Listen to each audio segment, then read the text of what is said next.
Nepal premiere league 2025 को लेके कह सकते हो कल सारे फ्रेंचाइज और जो कैन बोर्ड के जो ऑफिशियल्स हैं उनके साथ में मीटिंग हुई थी।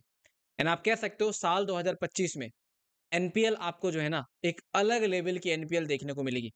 मतलब साल 2024 में जो नेपाल प्रीमियर लीग हुआ था, उससे डबल थ्रिलिंग, उससे डबल एंटरटेनिंग एंड भाई उससे डबल मनी मेकिंग लीग जो है वो आपको 2025 में देखने को मिलेगी। भाई लोग देखो ये मीटिंग अमूमन भाई होती है, जैसे अगर आप आईपीएल में भी देखो तो आईपीएल में 5-6 महीने पहले मीटिंग वगैरह की जाती है, अगर कुछ पॉलिसीज वगैरह चेंज करनी हो, कुछ प्लान्स वगैरह चेंज करने हो तो वो वहाँ पे की जाती है। तो सेम चीज़ें यहाँ पे एनपीएल को लेके भी की गई है एंड बहुत सारी चीज़ों पे बात की है जहाँ पे जब अगर आप कैप्शन पढ़ोगे तो वहाँ पे लिखा हुआ था कि भाई स्ट्रेटेजिक एंड पॉलिसीज को लेके जो है बात हुई है।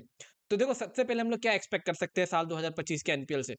भाई लोग देखो सारी चीज़ें वही रहेगा, लेकिन हो सकता है यहाँ पे साल 2025 के नेपाल प्रीमियर लीग में आपको एक तो देखो प्राइज़ मनी को लेके अगर मैं आपको बताऊँ तो जो प्राइज़ मनी पिछला साल था, वो प्राइज़ मनी मेरे हिसाब से इस साल बढ़ाया जाएगा। मतलब पिछला साल जो भी प्राइज़ मनी आपको था उससे डबल होते हुए दिख सकता है इस साल का प्राइज़ मनी 2025 का, क्योंकि पारस सरकार सर ने पहले भी कहा था कि 2025 का एनपीएल आपको बहुत ही ज़्यादा अमेज़िंग देखने को मिलेगा, क्योंकि जितना सक्सेस 2024 के एनपीएल में मिला था ना, मेरे को लगता है कि भाई 2025 के नेपाल प्रीमियर लीग में उससे डबल सक्सेस मिलेगा। तो मेरे हिसाब से वो प्राइज़ मनी वाला जो फैक्टर है, वो आपका यहाँ पे डबल होगा।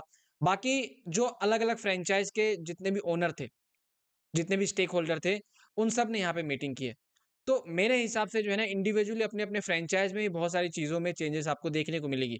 प्लेयर चेंजेस की बात नहीं कर रहा हूँ मैं, बाकी सारी चेंजेस की बात कर रहा हूँ। जैसे प्लेयर की सैलरी वगैरह हो गई या फिर और भी बहुत सारी चीज़ होती है, जो इंटरनली डिस्कस किया होगा, वो सारी चीज़ें।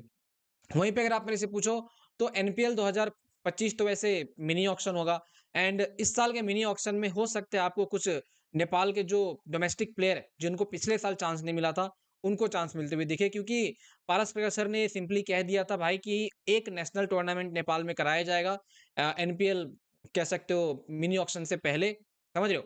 और उसी जो प्रोविंस की टूर्नामेंट होगी पूरे नेपाल में टी20 फॉर्मेट में, वहां पे जो प्लेयर्स अच्छे करेंगे उनको उठा के जो है वो मिनी ऑक्शन में लाया जाएगा और फिर उनके ऊपर जो है वहाँ पे बोली लगाई जाएगी। तो आप कह सकते हो कि भाई ये एक बहुत ही ज़्यादा अच्छा मूव है कि जितने भी नए-नए प्लेयर तैयार हो रहे हैं बैकएंड में, उनको यहाँ पे चांसेस जो है दिया जाएगा। जैसे कि अभी मैं एक बात में बता दूँ, आदिल अंसारी है। तो आदिल अंसारी को आप जो है वो मेरे हिसाब से चांस मिलेगा आदिल आलम को। उनकी परफॉर्मेंस को देख के जो है यहाँ पे कोई फ्रैंचाइज़ अगर पिक करना चाहेगी तो वो सारे मिनी ऑक्शन में कर सकते हैं। उसके अलावा अगर फॉरेनर प्लेयर्स की बात करूँ, तो ऐसा सुनने में आ रहा है कि एनपीएल 2025 में आपको जो है ना वो और एक्स्ट्रा फॉरेनर प्लेयर्स जो है आते हुए दिखेंगे। और इस बार ऐसा नहीं है कि भाई पिछले साल की तरह जो है यहाँ पे सिर्फ 1-2 प्लेयर को आप ले सकते हो बड़े-बड़े टीमों के, नहीं। आईसीसी वो रूल इस बार हटा दी है और आप जितने यहाँ पे डेस्टिनेशन के प्लेयर को लेना चाहते हो आप ले सकते हो। तो कह सकते हो बहुत ही ज़्यादा बड़ी बेनिफिशियल न्यूज़ है का। और यहाँ पे अगर मैं आपको बताऊँ तो भाई बहुत सारे ऐसे प्लेयर होते हैं जिनको टीम में चांसेस नहीं मिलते टेस्ट नेशन में भी, उन प्लेयर की साइनिंग भी जो है आप कर सकते हो। तो बहुत ज़्यादा इस बार जो है ना आपको अलग तरीके की एनपीएल जो है नेपाल प्रीमियर लीग देखने को मिलेगी, जो कि पिछले साल से भी ज़्यादा प्रोफेशनली यहाँ पे जो है आपको देखने को मिलेगी। एंड मैं आपको बता रहा हूँ ना आने वाले 5 से 6 सालों के अंदर नेपाल प्रीमियर लीग जो है ना वो आपको टॉप ऑफ द टॉप जो लीग चलती है वर्ल्ड में, उसके साथ में कम्पीट करते हुए दिखेगा। क्योंकि जिस तरीके का सपोर्ट नेपाल प्रीमियर लीग को मिला है और जिस तरीके का सपोर्ट यहाँ पे आने वाले टाइम पे मिलेगा, ये सिर्फ़ और सिर्फ़ नेपाल प्रीमियर लीग की सक्सेस जो है उसकी तरफ जाएगा और कहीं नहीं। और ये मैं कह सकता हूँ जितने भी नेपाल के प्लेयर जो अभी डोमेस्टिक में भी खेल रहे हैं या फिर नेशनल टीम में भी है या फिर आप तैयारी कर रहे हो, ये आपके लिए बहुत अच्छी गुड न्यूज़ है। आने वाला फ्यूचर मैं कहूँगा क्रिकेटिंग पर्सपेक्टिव से नेपाल के लिए बहुत ज़्यादा ब्राइट जो है वो होने वाला है। बाकी बहुत सारी चीज़ों पे जो है बातचीत हुई होगी। आगे कोई अपडेट आती है तो मैं आपको बता दूँगा एनपीएल को लेके। बाकी इसको लेके आपका जो कुछ कहना है नीचे कमेंट सेक्शन में बताना, मैं जेनुइनली जानना चाहूँगा आप लोग इसके बारे में क्या सोचते हो?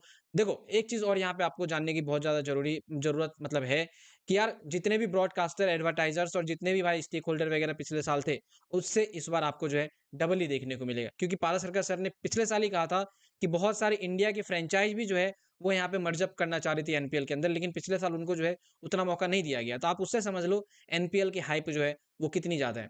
तो बस यही है, अब देखना है कि मिनी ऑक्शन का एक डेट निकलता है एंड फिर उसके बाद एनपीएल का डेट आएगा एंड उसके बाद जो है हम यहाँ पे डिस्कस करेंगे उसको लेके और।